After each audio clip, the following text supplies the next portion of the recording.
ఈరోజు ఆంధ్రప్రదేశ్ రైతు సంఘం ఆదోని నియోజకవర్గ సమితి ఆధ్వర్యంలో ఆదోని మండలం 104 బసాపురం ఉదయం 11 గంటలకు ఆంధ్రప్రదేశ్ రైతు సంఘం కౌల్దార్ సంఘం ఈ నెల 30 తేదీన జరుగు మహాధర్నా కరపత్రాలను రైతులతో మమేకమై విడుదల చేయడం జరిగింది.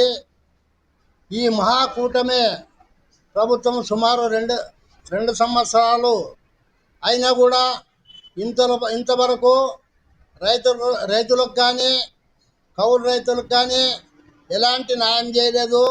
కాబట్టి ఆంధ్రప్రదేశ్ రైతు సంఘం డిమాండ్, మన పక్కన తెలంగాణ రాష్ట్రం మాదిరిగా అక్కడుండే రైతులకు 2 లక్షల రూపాయల రుణమాఫీ చేసింది.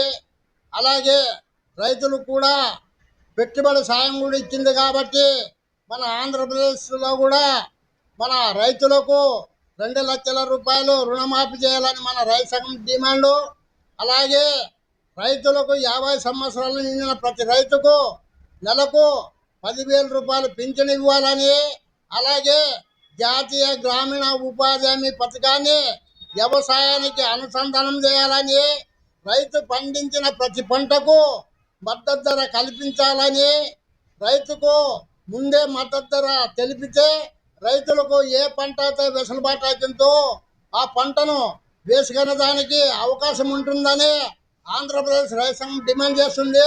అలాగే ఇక్కడ మన పక్కన ఉన్న ఆలూరు దగ్గర గూడెం ఉంది. గూడెం దగ్గర భారీ వర్షాలు వస్తే నీరు వృథా పోతాయి.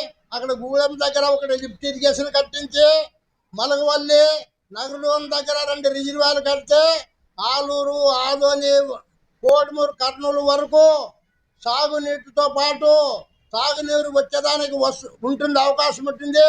అలా గూడెం దగ్గర ప్రాజెక్ట్ నిర్మాణం చేపడితే రైతులు కూలీలు కూడా వలస పోకుండా ఉండడానికి వీలుంటుందని ప్రభుత్వం వెంటనే అక్కడ గూడెం దగ్గర వేరోజు ప్రాజెక్ట్ నిర్మాణం చేపట్టాలని మా ఆంధ్రప్రదేశ్ రైతు సంఘం డిమాండ్ చేస్తుంది.